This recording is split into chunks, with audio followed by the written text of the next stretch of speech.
अस्सलाम वालेकुम भाई, क्या हाल है? सब ठीक ठाक, मजे में? शारिक भाई, एक्यूरेसी आप इंसाइडर तो नहीं। आज बीटीडब्ल्यू का शॉर्ट पकड़ा सक्सेसफुली, कोमा ने मोर देन 2x कर दिया successfully. And apart from that BTC का लॉन्ग जो कल दिया था वो भी हमारा इस वक्त प्रॉफिट के अंदर खड़ा हुआ है। तो लेट्स सी, डॉट का लॉन्ग हमने 2 दिन से पकड़ के रखा हुआ था, जिसको आज हम लोगों ने प्रॉफिटेबिलिटी के अंदर देखा है।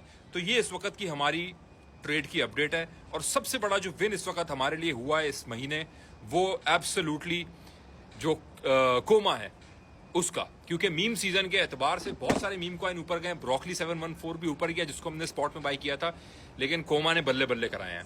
और बीटीडब्ल्यू को पहले स्पॉट में बाय करके हमने इसका 2x पकड़ा और आज उसको सक्सेसफुली शॉर्ट किया उसको। तो दोनों तरफ की जो वॉल्यूम है उसको हमने ट्रेड किया। अब फिलहाल भाई मार्केट की क्या सिचुएशन है? जो अमनो कॉन्फ्लिक्टिव सिचुएशन है, अमनो अमान की तरफ तो है नहीं, वो डामाडोल है। बीटीसी वहीं का वहीं खड़ा हुआ है। अब जो इंपॉर्टेंट बात है ना, वो है हार्डवेयर वॉलेट्स की, जिसका बहुत बड़ा ब्रीच हुआ है। 500 से ज्यादा हार्डवेयर वॉलेट्स ब्रीच हुए हैं और वो हैक हुए हैं। हार्डवेयर वॉलेट्स जहां पे आपके वो होते थे, फ्रेजेस होते थे, की फ्रेजेस होते थे।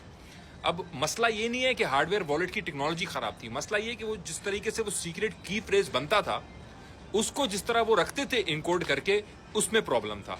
और वहां पे हैकर्स ने उस प्रॉब्लम को एक्सप्लॉइट किया और वहां से उन लोगों ने बहुत सारे लोगों के हार्डवेयर वॉलेट्स के अंदर बीटीसी, खासतौर पे बीटीसी, ये बीटीसी नेटवर्क के ऊपर हुआ, उसको उन्होंने विथड्रॉ कर लिया।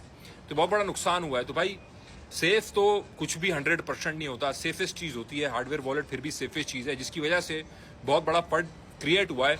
और बीटीसी के ऊपर भी बहुत सारे लोगों ने बोला कि बीटीसी के नेटवर्क का फेलियर है, जबकि ऐसा बिल्कुल भी नहीं है। ये जो हार्डवेयर वॉलेट्स के अंदर, जैसे ट्रेजोर है, लेजर है, या और मजीद हार्डवेयर वॉलेट्स हैं, उनके अंदर जो की फ्रेज बनाने का जो इनकोडिंग प्रोसेस है, ये उसके अंदर बग था। तो इसका ताल्लुक बीटीसी के नेटवर्क से नहीं है।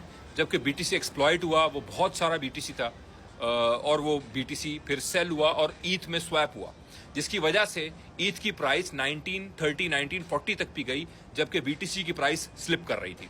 तो ये एक मेजर कल के दिन ब्रीच हुआ जिसके बारे में लोग बात कर रहे हैं। लेकिन ये नॉर्मल है, क्योंकि मार्केट फंसी हुई है। तो इस वक्त इस तरह की चीज़ जो है ना, वो लोगों को बहुत डरा रही है और लोगों को बड़ा मसला हो रहा है। काफ़ी एक्सचेंजेस के ऊपर लोग बोल रहे हैं कि अकाउंट फ्रीज हो रहे हैं, कोई कह रहा है बिटगेट के ऊपर हो रहा है, कोई कह रहा है बायबिट के ऊपर हो रहा है। डिफरेंट चीज़, डिफरेंट बातें हैं। जाहिर है जब वॉल्यूम कम होता है तो एक्सचेंजेस थोड़ा बहुत 19-20 करती हैं, तो सेफ कुछ भी नहीं है भाई। अगर आपके बड़े पैसे हैं, बड़े विड्रॉल हैं, तो उनको आप पार्ट्स में करें एक्सचेंजेस में, उनको आप एक्सचेंज में डिस्पर्स करके रखें। किसी भी एक्सचेंज में बहुत बड़ी ट्रेड बहुत लंबे टाइम तक ना ओपन करें, वो भी तब जब मार्केट में वॉल्यूम कम हो। स्मॉल कैपिटल को डिस्पर्स करके एक्सचेंज में खेलें। और जो सबसे बड़ा एक्सचेंज आज तक जो सबसे सेफ रहा है अब तक, वीडियो बनाने के बाद कुछ हो जाए पता नहीं, वो बाइनेंस है। बाइनेंस के ऊपर कभी किसी को विड्रॉल में प्रॉब्लम नहीं हुआ, कभी किसी को किसी और चीज में प्रॉब्लम नहीं हुआ। जबकि बहुत लोगों ने बोला कि बाइनेंस अब खत्म हो जाएगा, अब खत्म हो जाएगा, बीएनबी अब डेड हो जाएगा, सीजी स्कैम है, फ्रॉड है, उसको वो एफटीएक्स के सैम बैंकमैन के साथ भी मिलाते थे, लेकिन कुछ नहीं हुआ ऐसा। उसके ऊपर केस भी हुआ, उसने पैसे भी दिए, उसने बाइनेंस को अपने आप से हटाया भी है, सेपरेट एंटिटी भी बनाया। तो इसलिए भाई मैं तो पर्सनली ज्यादातर लोगों की तरह बाइनेंस को ही मेजरली यूज करता हूँ, spot holding and future trading के लिए भी। उसके बाद मैक्सी है, बायबिट है, कुछ मैं गेट.io में होल्ड करता हूँ। लेकिन मुझे भी पता है कि कहीं भी मैं नहीं कह सकता भाई 100% सेफ है। तो 100% सेफ्टी आप ढूंढ रहे हैं, तो वो तो फिर आपके जो जेब में आपने पैसे रखे हुए, अपने हाथ में रखे हुए, वही है। इसके अलावा कहीं भी टेक्नोलॉजी ब्रीच हो सकती है।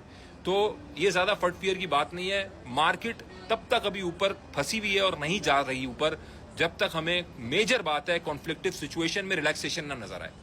जब तक ये फड्डा जो चल रहा है इसके अंदर हमें कमी ना मिले, इंशाल्लाह इसमें हमें कमी मिले तो मार्केट बेहतर करेगी। अब दोबारा हम वीकेंड पे हैं, देखते हैं इंशाल्लाह क्या होता है। अगर वीकेंड पे अभी फंसी हुई है मार्केट, तो प्रॉब्ली मंडे को एक अपवर्ड मार्केट मोमेंटम दे सकती है। नेक्स्ट मैं आपको वीडियो में बीटीसी का कुछ एनालिसिस भी शेयर करूंगा। थैंक यू सो मच, जज़ाकल्लाह।